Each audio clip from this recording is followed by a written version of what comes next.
welcome to the module on the foundations of financial sector. In this particular context, there is always a relative importance of a financial sector development for the whole economy or the nation. In terms of the development, a financial sector operates through multiple channels. The first channel refers to the pooling of the resources. Here the resources refers to the accumulation of the savings across the globe and how the savings can be channelized for the capital formation, which in turn will result to investment.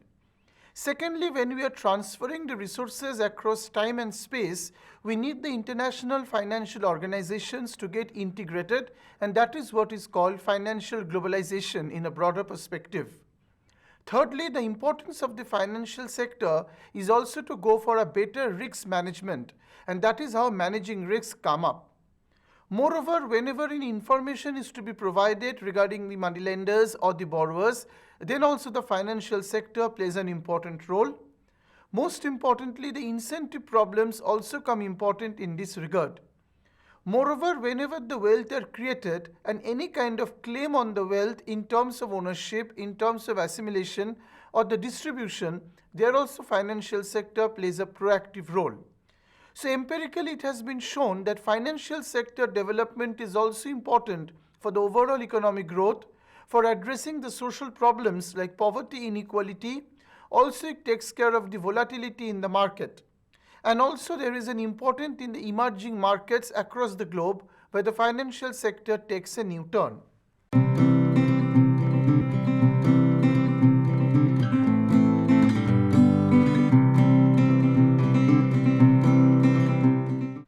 This actually boils down to the first question that highlight on the importance of financial sector development.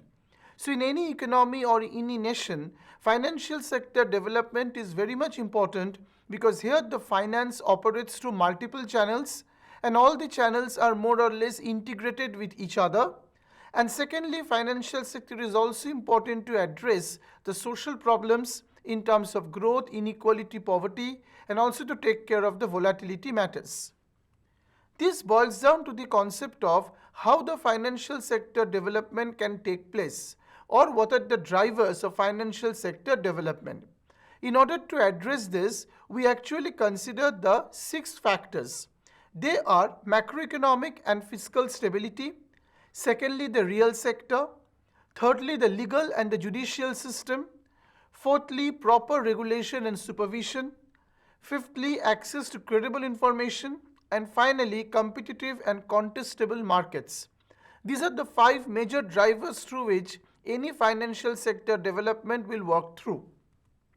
When we take up this as a question, just to mention the drivers, so we can say highlight on the drivers of financial sector, and thereby all these 6 drivers are being to be stated. Now we move on to each of these drivers one by one. The first driver refers to macroeconomic fiscal stability, because this is related with the foundation of an economy in terms of the internal factor. So when we are concentrating on the word macroeconomic environment, always we want to ensure that that environment is a stable environment, which will look at the interest rates in a more moderate manner. Because too much fluctuations or volatility in the interest rate may make the macroeconomy unstable, and thereby a moderate interest rate is to be maintained. And secondly, appropriate exchange rate regime. This is also important because exchange rate volatility hampers economic stability or economic growth momentum. So exchange rate appropriateness, exchange rate stability along with interest rate stability are the main factors in this regard. Moreover, when we talk about fiscal stability or fiscal environment, firstly we talk about the fiscal deficits. This is when the borrowing is in excess of expenditure. So how can the fiscal deficits be monitored? And how can they avoid the crowding out? That is the crowding out of the private investors. Why it is said? Because any sort of fiscal deficit increases the cost of borrowing and thereby the private investors get crowded out. Secondly, when we look at the financial intermediation, then also the fiscal environment is important because the financial intermediation takes place in a more efficient manner. And finally, low financial sector taxation. This is very much required because the financial sector should have less tax burden so as to encourage the potential investors. So that is how the macroeconomic and fiscal stability are the two factors which can correlate with each other. Secondly, we move on to the real sector. So when we talk about the real sector, first of all comes the finance input. And this real sector mainly refers to the output market or the commodity market where goods and services are produced and transacted. Firstly, we look at the word vicious and virtuous relationships. Vicious in the sense because if any there is a financial growth, then definitely there will be the demand for the intermediate inputs, there will be a flow of credit, and this is a continuous process. And when we look at the virtuous relationship, this basically refers to any kind of demand-supply impetus that works in between.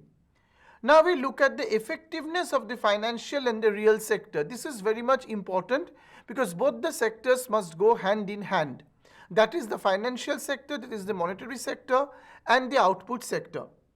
Yet we can see that separately, finance has given a separate point of agenda because of the positive effect of finance on growth.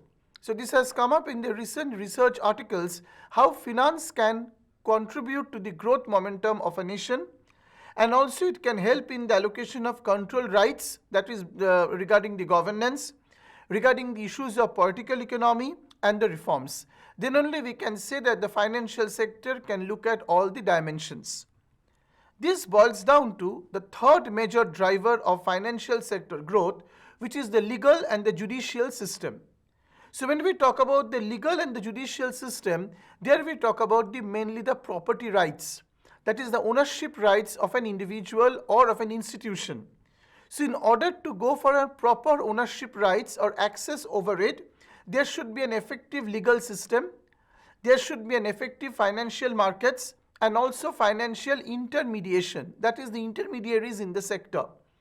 Secondly, how the equity and the creditor, both of them contribute to financial development, how the external finance can be done, and how the growth and the valuation of the asset can be done. That is also very much important in terms of the valuation of the assets. Apart from this, a well-functioning judicial system is the need of the hour. That is basically when a judicial system should be robust, and then only it can address all the property rights in this regard. This boils down to the fourth important driver of financial growth, which is the regulation and supervision. When we talk about the regulation and supervision, it is basically comes under the word of surveillance. Like financial sector is highly regulation dependent. In terms of the rules, in terms of the clauses, there should be an apex body which should look after the functioning of the financial sector. So like the Securities and Exchange Board of India or Insurance Regulatory Development Authority, IRDA, or any such institutions which should take up the pivotal role in monitoring the actions of the financial sector. Secondly, regulation differs from supervision. Regulation means whether the market discipline is maintained, whether the government supervisions are being obeyed, and all the deeds are being properly ordered. Without checks and balances, too much power in the hand of supervisor or regulators retards the financial development. That means if the regulators are given too much power, then also there can be creation of monopoly or misuse, so that will retard. So thereby some flexibility is also needed, but at the same time with some checks and balances. That is how a flexible environment can function. Now we move on to the fifth driver, which is access to credible information. This is very much important in a dynamic world or in a globalized world where majority of the information has no transaction cost to disseminate. Because today we are overloaded with lots of information, and out of that credible information needs to be filtered out. And thereby comes, this is essential for risk management and also access to finance, efficiency of intermediation. So today most of the cases we are actually having some asymmetric information or incomplete information between multiple agents. So in this regard, information has to be available on all, like borrowers, consumers, financial intermediaries. Quality of accounting, auditing, everything should be taken into granted because most of the credit rating agencies are being appointed to rate the financial companies, but what is the credibility of that rating agency, how the auditing procedure is being followed, and how this infrastructural information is also being taken up. All these are very much important because majority of these financial operations depend on digital infrastructure. So thereby auditing supervision plays an important role. Moreover, information infrastructure has to be contestable. That means it should come through proper tendering without any sort of first come first serve basis or any sort of political patronage. So there should be proper procedural matters for approving any kind of orders related to any financial development issues. This also boils down to the concept of a competitive market. So when we talk about the major drivers of growth or financial growth, then competitive and contestable markets plays an important role. What does it mean? It means that a contestability matters in terms of a competitiveness, like it can be by auction or it can be by any sort of bidding. State-owned institutions hinder. That means in most of the cases, the government institutions plays an obstacle, but their role can be minimized, but there should be a kind of a body which look at the supervision or regulation. Entry will be helping more stability, efficiency and access. So by entry we mean international funds or foreign institutions. That is what we mean by the entry. So this will ensure the stability of the economy or efficiency of the nation. Moreover, when we talk about the structure, then the bank complements the security markets. Like bank actually works hand in hand with the financing, corporate governance and other issues. So there always should be a kind of a correlation or a symbiotic relation between banking and the capital markets. Most financing depend on the similar determinants and a balanced development is very much needed. So that is how a competitive and a contestable markets will be in place.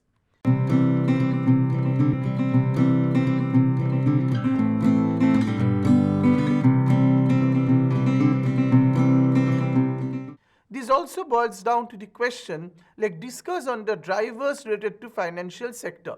So not only mentioning, but each of the driver needs to be explained in this case, like macroeconomic stability, real sector, judicial system. So all the drivers must be explained in that case as far as this question is concerned. Now we move on to the approaches to this financial sector development. Because in order to make the financial sector robust, there should be the adoption of a competition policy. That is how a competitiveness in an economy will ensure the functioning of a better and efficient financial system. So in terms of competition policy, the following approaches can be adopted. The first approach is institutional approach, which should take up as a regulatory approach by the authoritative body. Like it will make proper entry and exit of institutions, domestic and cross-border.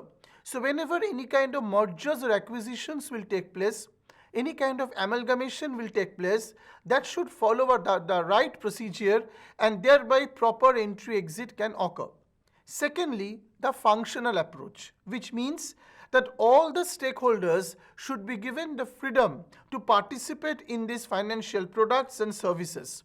So there should be a market which is contestable, a market which is competitive, where all the stakeholders participate in making access to financial products and services. And thirdly, the production. So when I talk about the production, it means that is accessible, affordable network services which are produced, particularly in terms of information, how information can be disseminated, how the distribution can be done, and how the clearing mechanisms are there, because everywhere the Indian economy is looking for the single window clearance mechanism. So this is very much important in terms of the production of output or financial services. So institutional, we have the big barriers have been removed because economy is more or less in a liberal move in terms of removal of the barriers, but many still remain. Functional, we are looking into a process because this is relating to how we can engage more and more investors in this level playing field. And by production, we can say that means in terms of accessibility and in terms of efficiency, what can be the appropriate goals.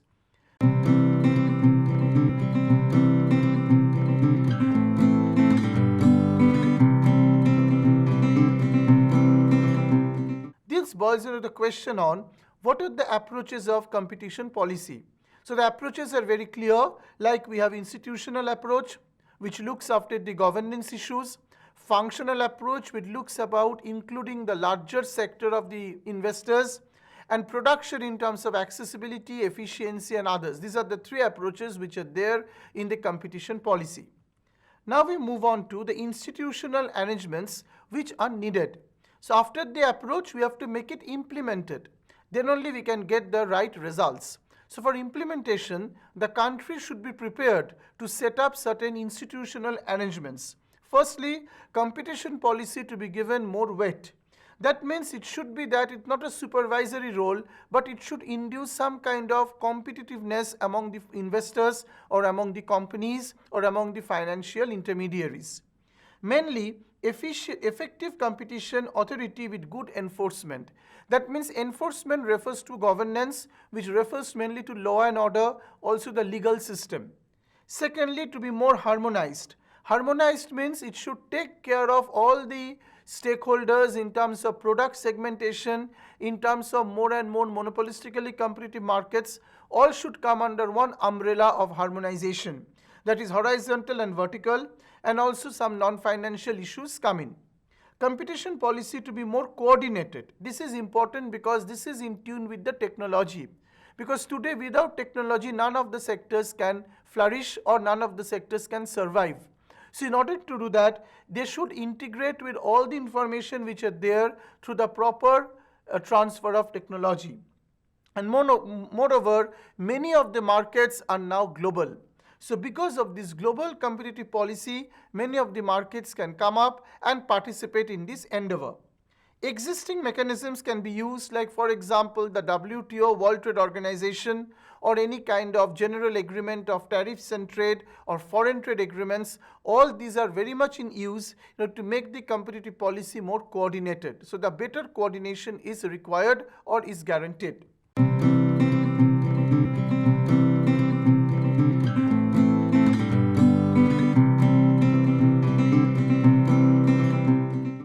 This basically boils down to the question, like what are the institutional arrangements that can be done? So first of all, competition policy to be given more weightage.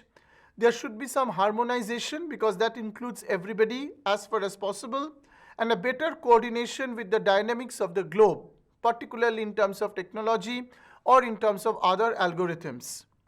Now we move on to what are the issues which are facing emerging markets now. That means we are talking about financial sector development, but nothing is complete without the inclusion of emerging markets across the globe. So these emerging markets are from the newly emerging economies, where India is also one of them. So these economies follow factor-driven growth, where the factors of production are given more weightage, but they should be properly financed, and so financial development is one of the strong pillars of their growth. So in order to discuss the issues, we are going to speak on international financial integration, then the stability and the volatility, cross-border activities, and access concerns. So these are the four important issues which are faced by the dynamic and the current emerging markets. First, we talk about international financial integration. This is very much in tune with the financial globalization which has come up across the world economy. So under this, first we talk about the stability and volatility. Because we have seen that majority of the economies of the globe are exposed to foreign capital. And whenever we talk on foreign capital, they're exposed to the global shocks and the volatility of the capital flows. So in order to do that, developing countries, they actually go for rapid financial integration. So large capital flows, foreign bank entry, and capital market migration. These are the major concerns of any domestic economy.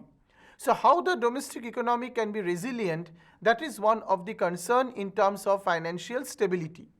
Secondly, forcing adjustment faster than in the current developed past. That means we have to become more adaptable to the new dynamic forces.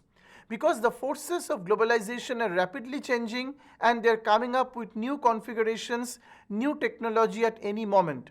So the economy also should become more adaptable, and that adaptation should be on a fast process so that it can become more and more exposed, and this is becoming less and more risky because in most of the cases risk factor comes in. Then we have the discussion on integration. Integration means more stability, but at the same time, there is a concern that the volatility may also rise. So management of risks should be taken up as a policy decision, and also some kind of controls are needed, like capital account controls, tighter restrictions in some selective cases may be given by the government. Next, we move on to the cross-border activities. So when I talk about the cross-border activities, it takes care of the foreign bank presence, foreign capital markets which are onshore and offshore, so that the coordination with the home countries come up. Emerging markets also come up in a better shape, and also foreign investors and financial institutions are also there. So because all of them together can participate in this offshore and onshore international finance, and that should be taken up in the cross-border dimension. Apart from that, rule of cross-border resolutions, capital markets oversight ambiguous in some respects. So sometimes when we talk about the emerging markets, proper policy framework is not done in the cross-border issues. So that needs to be settled down in order to get more and more efficient responses.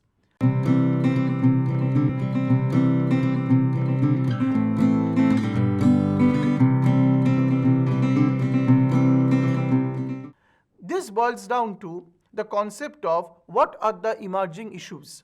So in this case, we have international financial integration, stability, volatility, cross-border activities, and access of the concerns. So now we go for the access concerns, which goes for large foreign bank entry. What do we mean by that? This actually implies that whenever we talk about the globalization or whenever we talk about financial globalization, then most of the times the private banks come in and they want to participate in the global economy.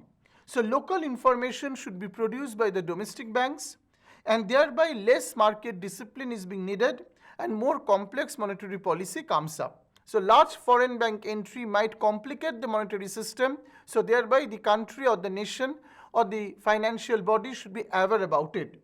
Large migration in capital markets, because when larger firms gain, then local liquidity can decline, and thereby the local capital markets can go for the business.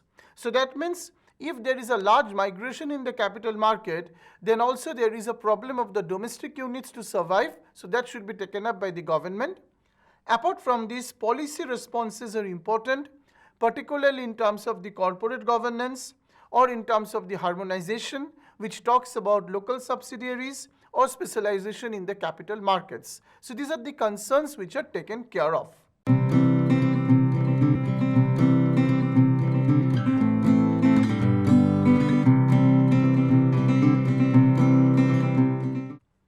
So apart from this, we can see what are the concerns. So the concerns are very much clear in terms of the entry of large foreign bank entry, because that will complicate the monetary policy.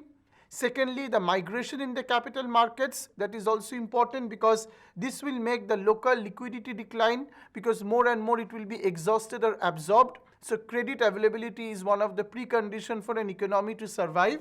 And so policy responses should come up in this regard. Then only we can say that the financial sector development is of robust or having a robust health.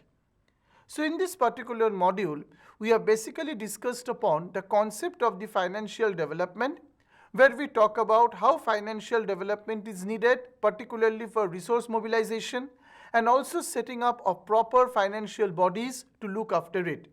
And also financial sector development is also required for addressing the social issues like poverty, inequality, health, and other social sector.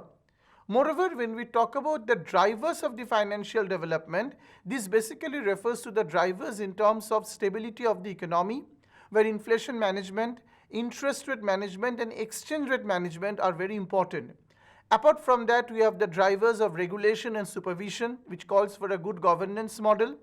Apart from that, the drivers also consist of better infrastructure, better human capital, which are also essential for making the financial sector to develop. More importantly, we have also concerned on the approaches. So when we talk about approaches, we believe on institutional, functional, and also we go for the operational views. So in that case, the technological adjustment or adaptability is basically required for the nation to survive. And apart from this, the concerns are there because whenever the country is open to financial openness, then definitely the big banks will enter and they can dominate or they can exhaust the credits, so thereby the risk management to be done, and otherwise the country can survive if proper financial intermediation takes place. So as a whole, financial sector development is deeply rooted on its importance, on the drivers, how the country should get prepared to get exposed to the global forces, and finally what are the concerns that can arise.